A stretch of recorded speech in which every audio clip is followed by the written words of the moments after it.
అందరికీ నమస్తే. ఈరోజు వైఎస్ జగన్మోహన్ రెడ్డి గారు వైసీపీ గవర్నమెంట్లో పనిచేసినటువంటి మాజీ మంత్రి సీదిరి అప్పలరాజు గారిని చూడటానికి శ్రీకాకుళం జిల్లా వెళ్ళారు కదా.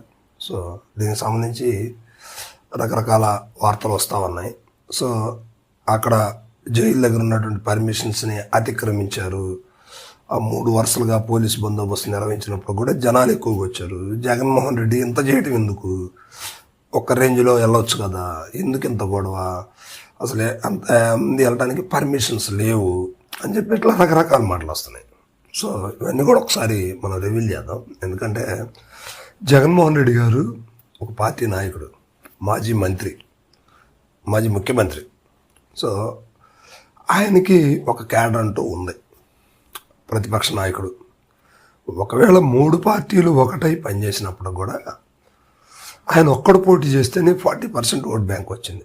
అలాంటప్పుడు ఆయన ప్రతిపక్ష నేత కదా. అసెంబ్లీలో సీట్లు రాకపోవచ్చు, అసెంబ్లీలో ఆయన ప్రతిపక్ష హోదా లేకపోవచ్చు, కానీ ఎవరున్నారు ప్రశ్నించడానికి, మాట్లాడడానికి ఆయనే కదా.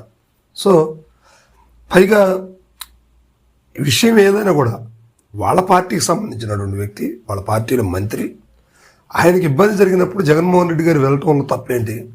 సో ఇట్లా సోషల్ మీడియాలో తెలుగుదేశం పార్టీ తరపున రకరకాల మాటలు మాట్లాడుతూ ఉన్నారు.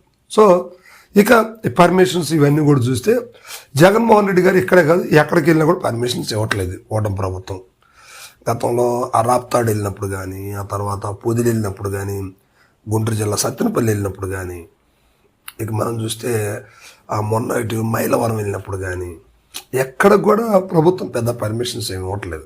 అయినా కూడా జనాలు తెలుసుకొని ముందుగా వెళ్తున్నారు. కొంతమంది మీడియా వాళ్ళు ఏం మాట్లాడుతున్నారంటే, ముందుగానే ఆయన శ్రీకాకుళం వెళ్తున్నారంటే 4 రోజులు 5 రోజులు ముందే వాళ్ళ మంత్రులకు ఫోన్ చేసుకుంటున్నారు, వాళ్ళతో మాట్లాడుకొని ఈయన అక్కడంతా ప్రిపేర్ చేసుకొని వెళ్తారు అంటారు.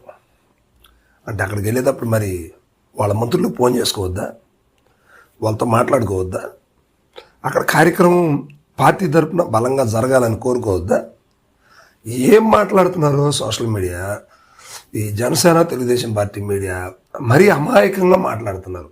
ఆయన పార్టీ అధ్యక్షుడండి, మాజీ ముఖ్యమంత్రి, ఆయన వైఎస్ఆర్సీపీ పార్టీ ఫౌండరు, ముఖ్యమంత్రి మాజీగా 2019 నుంచి 2024 దాకా ఆయన ముఖ్యమంత్రిగా పనిచేశారు. ఆయన వెళ్ళకపోతే ఎవరు వెళ్తారు?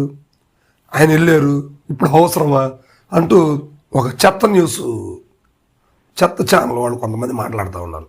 చెత్త అని ఎందుకన్నానంటే, తెలుగుదేశం పార్టీ మంచి చేస్తుంది, అదేవిధంగా వైఎస్ఆర్సీపీ మంచి చేస్తుంది.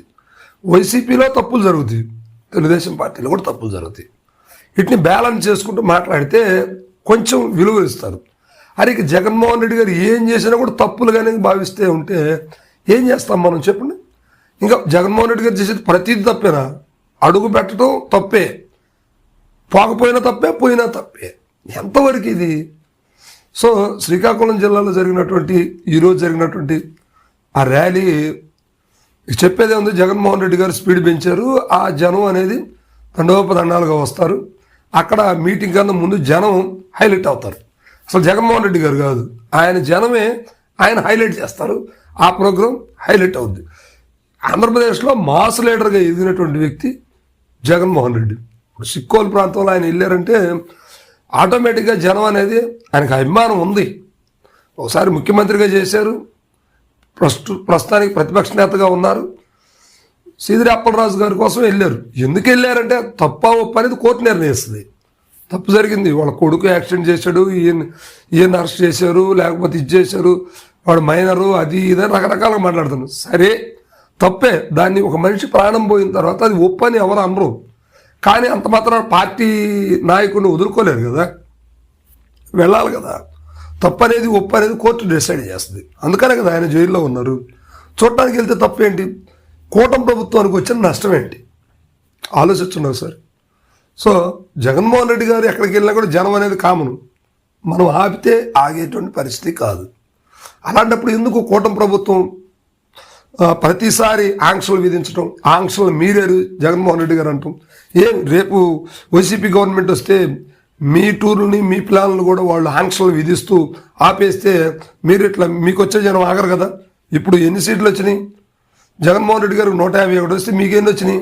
జగన్మోహన్ రెడ్డి గారు 11 వచ్చినాయి. అంటే మిగతా సీట్లన్నీ మీరే ఉన్నారు కదా. మరి 175లో 160 సీట్ల దాకా మీరు 163, 164 సీట్లు మీరు సాధించినప్పుడు మీకు ఎందుకు భయం? ఎందుకు ఆలోచిస్తున్నారు? ఎందుకు భయపడుతున్నారు? వెళ్ళనివ్వండి, ఆయన దారిని ఆయన వెళ్ళనివ్వండి, ఆయన క్యాంపెయిన్ ఆయన చేయనివ్వండి. మీకు వచ్చిన నష్టం ఏంటి? ఒక పార్టీ నాయకుడిగా ఆయన చేయాల్సిన పని ఆయన చేస్తున్నాడు. మీకు వచ్చిన నష్టం ఏంటి? చేయనియండి, ఆయన గొడవలు ఏం జరగవు కదా. కాకపోతే అక్కడ ఏదైనా అనివార్య కారణాల వల్ల ఏదైనా జరిగితే అప్పుడు దాని గురించి విమర్శించాలి. ఏమి జరగనప్పుడు ముందుగానే విమర్శించి గొడవలు చేయటం, ఇది చేయటం అనేది కూటమి ప్రభుత్వానికి మంచి పద్ధతి కాదు. అసలు గవర్నమెంట్ అనేది ఇప్పుడు ఉన్నట్టు కూటమి ప్రభుత్వం జగన్మోహన్ రెడ్డి గారిని పట్టించుకోకపోతే అసలు జనం వెళ్ళరు కదా. మీరు ముందు ఎప్పుడైతే హై లెవెల్లో జనం వస్తారని మీరే ముందు ఎక్స్పెక్ట్ చేస్తున్నారు, అది ముందుగానే మీరు సోషల్ మీడియాలో బహిర్గతం చేస్తున్నారు. జనం ఆటోమేటిక్గా వెళ్ళకుండా ఎట్లా ఉంటారు? ఒకసారి కామెంట్ చేయండి దీని మీద. జగన్మోహన్ రెడ్డి గారు వెళ్ళటం తప్ప ఒప్పు అనేది ఒకసారి కామెంట్ చేయండి.